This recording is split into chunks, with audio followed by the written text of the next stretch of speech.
Time for a little rust and ruin.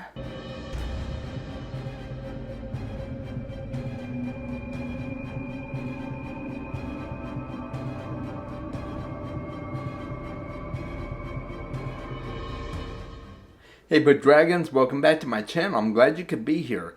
I am talking today about The Alloy of Law by Brandon Sanderson. Before we get to the review, please make sure to like, subscribe, join my Discord so that you can talk about this and other great books that I talk about, or maybe books that I don't talk about that you want to give recommendations to me for. So that would be amazing.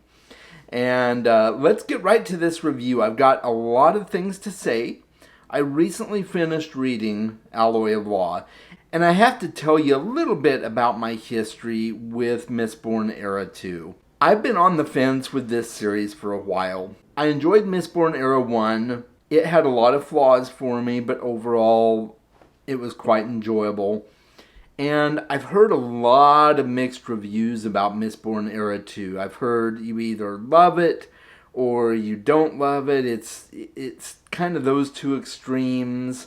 Although there are a few people that are just kind of like mid on the series. They could take it or leave it. So I just wasn't sure what to expect. And I knew I eventually wanted to at least try Mistborn Era 2. So I decided to bite the bullet, no pun intended, and go for it. And I recently read Alloy of Law. And you'll have to wait till the end to find out how I liked it. So let's talk about what the book is about. And I do want to preface this by saying I am not going to give spoilers for the Alloy of Law. However, if you have not read Mistborn Era 1, there is a slight chance that I may bring up something that would be a spoiler for Mistborn Era 1. So if you don't want to even take a risk of that, you may want to leave now, or you can click to the end of the video where I give my rating for the book if you want to just see how I feel about it. And that's that. So I'll give you a minute to do that. Here we go. So Mistborn Era 2 takes place, I believe, several hundred years after the end of Mistborn Era 1. And Mistborn Era 1 had kind of like a Victorian or maybe Regency era, Edwardian era setting where you've got the aristocrats and you've got the slums and the people who are very much lower class, and then the aristocrats are always throwing their parties and stuff like that. That's kind of what Mistborn Era 1 was. So Mistborn Era 2 is more of an industrial age setting. Electricity is just starting to come to the forefront in the world of Scadrial. Gunpowder and firearms are the new weaponry. So this is very much a flintlock fantasy, which was another thing that I was like, oh, I don't know. That doesn't really appeal to me. I'm like, but it was done well, I think. And it's kind of a buddy cop setup. So you've got Waxilium Ladrian, who also goes by the nickname Wax. He is a lawkeeper along with his partner Wayne in the Roughs when the book first starts off. And the Roughs is kind of your small town out in the middle of nowhere, outside the main city limits. And this is kind of where all the scoundrels hide out and lots of criminal activity. And so Wax is a lawkeeper, or a sheriff, if you will. Something happens, I'm not going to go into details what it is, but something happens that causes him to hang up his guns, so to speak, and he decides to go back to his normal upper middle class life. He belongs to House Ladrian, which is a noble house, and he is next in line to inherit the rulership of this house. Something happens to his uncle, and so he decides it's time for him to take up the mantle and be Lord Ladrian. And so Lord Waxilium Ladrian is one of the characters that we follow. The other character is Wayne, and Wayne is his partner in law keeping, and also just kind of a comedy relief for the series in general. Wax is very much your astute thinker. He tries not to push the boundaries too much and tries to live up to his name, and Wayne is there on the side poking fun at everything and letting off the sarcastic humor. And it's really quite funny at times. I found myself laughing out loud at some of the things that Wayne said. It was just really, really great to have him as a character in the book as well. The other main character that we follow in the story is Marasi, and she has been brought into her uncle's house to become part of noble society, and he's been paying for her to go to graduate school and things like that to help her make her way in the world. And so the family that she's come to live with, this particular noble lord has a daughter, and the daughter is betrothed currently to Waxilium Ladrian to foster an alliance between the houses. And this particular woman is quite interesting. She's very, very rigid in her approach to the betrothal, and she's got this long contract that she reads Wayne. It's quite hilarious. I have to say, I was just laughing out loud at so much in this book. So I do want to talk about the magic system. The magic system is similar in some ways to Mistborn Era 1. You've got allomancers who can manipulate metals by ingesting them. You've got feruchemists who can store up different powers into their metal mines, and if they draw on their metal mines, they can perform the feats that are associated with what they stored in the metal mine. So, for instance, if you store knowledge of making yourself lighter or heavier, you can draw upon the metal mines later to make yourself really, really heavy or really, really light to escape different situations. So that's kind of what feruchemy is. And then one of the other magic systems that was in Mistborn Era 1 was hemalurgy, and that's the ability to pass on your particular magical traits to another individual to share it with them, so to speak. That doesn't really happen so far in Alloy of Law, so I'm not going to talk any more about it. What is interesting, though, is the twist on the magical elements. In Mistborn Era 1, allomancy and feruchemy are completely separate abilities. In Mistborn Era 2, you have what are called twinborns. So Wax and Wayne are both twinborns. They have the ability to use allomancy and feruchemy. It's not quite clear how this came about, but something in the evolution of human beings from Mistborn Era 1 to Mistborn Era 2 has allowed people to be born with both abilities. They aren't the only characters in the story that are born with both abilities, and you'll learn about other characters like that later. The main crisis in this book is somebody is robbing trains and kidnapping different women of noble society. And so Wax and Wayne are trying to figure out what's going on and why these women are being kidnapped, and they're trying to find these women. And as the plot progresses and the reasons for these women being kidnapped comes to light, it really begins to open up the possibilities of this world, and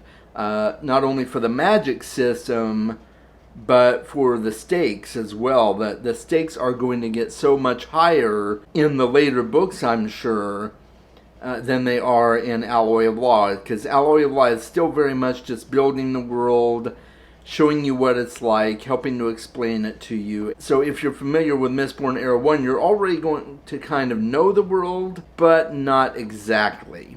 I also want to talk about one of the themes in this book, and it has to do partly with Mistborn Era 1, because at the end of Mistborn Era 1, it very much seems like a new age has been ushered in, where everything is harmonious and the big bad has been eliminated and so much has changed. It's just a whole new world beginning.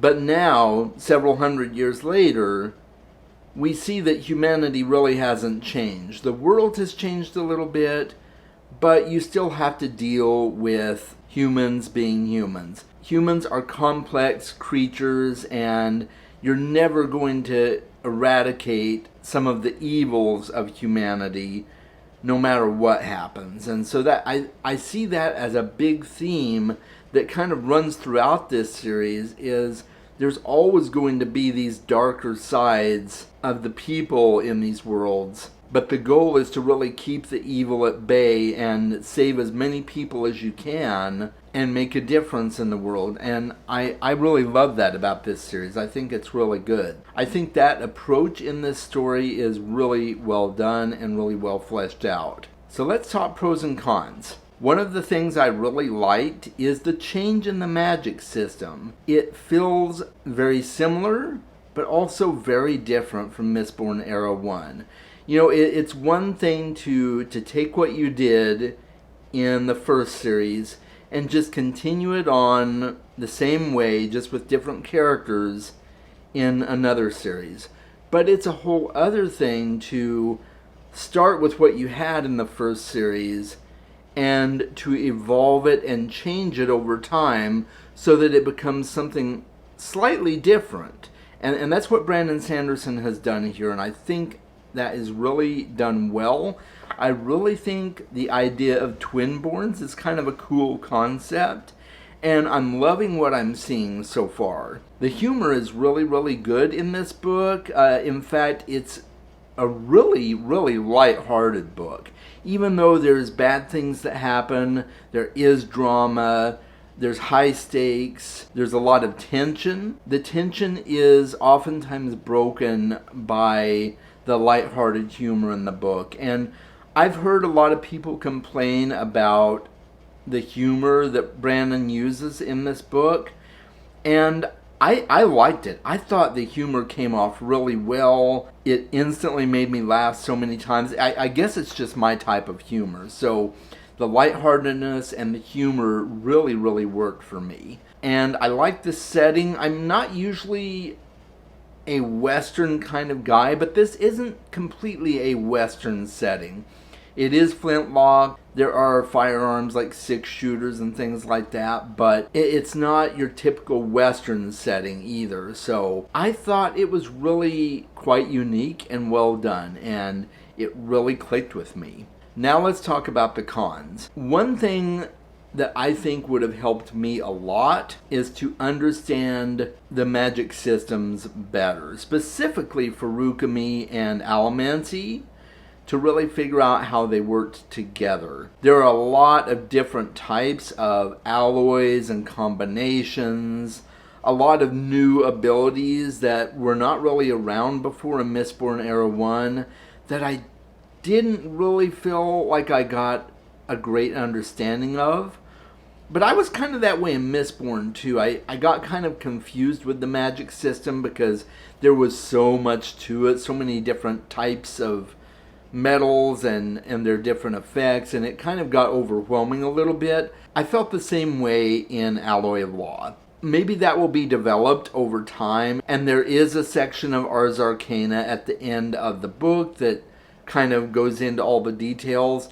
I did not spend time reading that, so I think at some point I'll go back and read that, and that will probably help me understand the magic system a little better for this new series. I really think that in the first book in the series, I would have liked a little bit more detail on that. But that is really my only con. I ended up ranking this in my soaring tier. I just absolutely loved this book. Mistborn Era 1 overall was more of a shiny series for me. It fits more in my shiny tier. It was good, but it wasn't great. It didn't blow me out of the water. This book blew me out of the water. I was so impressed. I had so much fun. If this is any indication of what I can expect in the other books of Mistborn Era 2, I'm going to like Mistborn Era 2 much, much better than I liked Mistborn Era 1. And I know that's a controversial opinion. Most people don't say that. I only know one other person, or maybe two, that like it better than Mistborn Era 1. I'm going to be added to that list. I absolutely loved it. I highly recommend it. And I love the fact that it's a completed series. There's only 3 more books, so I can go ahead and just get to those as soon as I can and finish the series. And then supposedly he's working on Mistborn Era 3 now. So I'm super excited for where this is going. I think if I had to pick a highlight from the book, it has to be the relationship between Wax and Wayne. They are just such a great duo together. They click so well. It really feels natural. It brings such a great levity to the book. It just worked. It really did. So I hope this has been helpful. Let me know in the comments below. Have you read Mistborn Era 2, or at least started the series, maybe the first book or two? Let me know in the comments below. I'd love to talk about that with you. How do you feel about this book compared to Mistborn Era 1? Is it something that supersedes the first series for you, or is it kind of equal, or is it somewhat of a lesser series for you? Let me know. I would love to find that out from you. I love hearing other people's opinions on series. And let me know what some of your highlights of the book were. I am going to have a spoiler section pinned in the comments below, so if you want to talk spoilers, that will be the place to do it. And I think that about wraps up this review. Until next time, guys, make sure you're reading more books, and I'll talk with you soon.